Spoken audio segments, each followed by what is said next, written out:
कुछ माह कबल की बात है। एक मोहब्बत व अकीदत के रिश्ते में बंधे एक साहब मिलने आए और बोले, मुफ्ती साहब मेरा कारोबार बहुत उम्दा था, मैं लाखों कमाता था, गाड़ी थी, बेहतरीन ज़िंदगी थी। आज भी वही कारोबार है, मगर गाड़ी नहीं, वो खुशहाली नहीं, दिन ब दिन कर्ज के बोझ तले दब गया। चूँकि रिज़्क़ की फरावानी थी और अब मुश्किल से गुजारा होता है। सुना है आप रूहानी इलाज करते हैं, चेक कीजिए कोई जादू टोना, बंदश, नजर बद ना हो, काट कीजिए, तावीज़ दीजिए, वजीफ़ा दीजिए ताकि फिर से वही खुशहाली पर मबनी हालात लौट आए।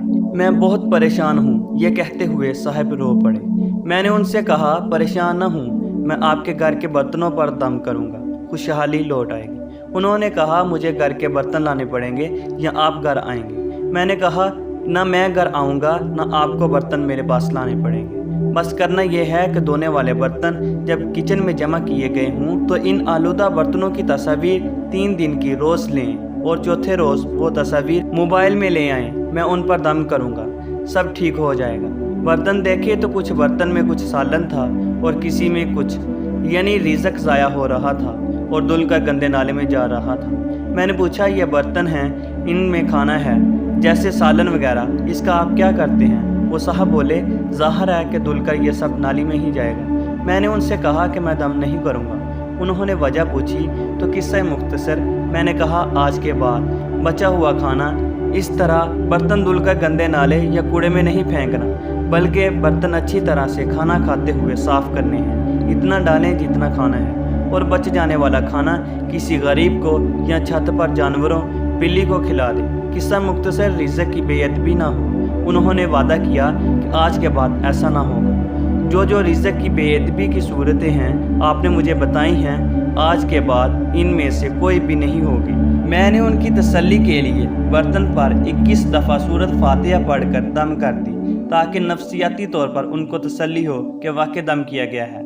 कुछ दिन बाद वो मिलने आए और मुझसे गले मिले और रोना शुरू कर दिया। हाथ चूमे और हद से ज़्यादा अकीदत का इजहार किया और बोले, मुफ्ती साहब अब मेरा कारोबार बहुत बेहतर हो गया है, बेहतरीन और बड़े बड़े आर्डर्स दोबारा मिलने शुरू हो गए हैं। आपके दम ने तो कमाल कर दिया। मैंने उनसे कहा, हजूर अकरम सल्लल्लाहु अलैहि वसल्लम की हदीस मुबारक है, रिज़्क़ की बेअदबी तंग दस्ती लाती है। आपने कारोबार बयान किया, इसमें कोई शरई खराबी ना थी, आप नमाज भी पढ़ते थे, तो मुझे इस वक्त आइडिया हो गया कि कहीं रिज़्क़ की बेअदबी का शिकार ना हूँ। आपने रिज़्क़ का अदब करना शुरू किया तो वो वापस लौट आया। बस इतनी सी बात थी। उसने मुसम्मम अज़म किया कि इंशाअल्लाह मरते दम तक रिज़्क़ एक ज़र्रे को भी ज़ाया नहीं होने दूंगा और इसके अदब व ताज़ीम में कोई कसर नहीं छोड़ूंगा। मैंने कहा, अगर तुमने वाकई ही ऐसा किया तो वापस गाड़ी भी आएगी और बैंक बैलेंस भी। अल्लाह पाक हमें रिज़्क़ का अदब करने की तौफ़ीक अता फरमाए। आमीन सुम्मा आमीन। अगर वीडियो पसंद आए तो लाइक के बटन को प्रेस कर दें और मज़ीद अच्छी और अखलाकी वीडियोस देखने के लिए हमारे चैनल को सब्सक्राइब करें। जज़ाकल्लाह।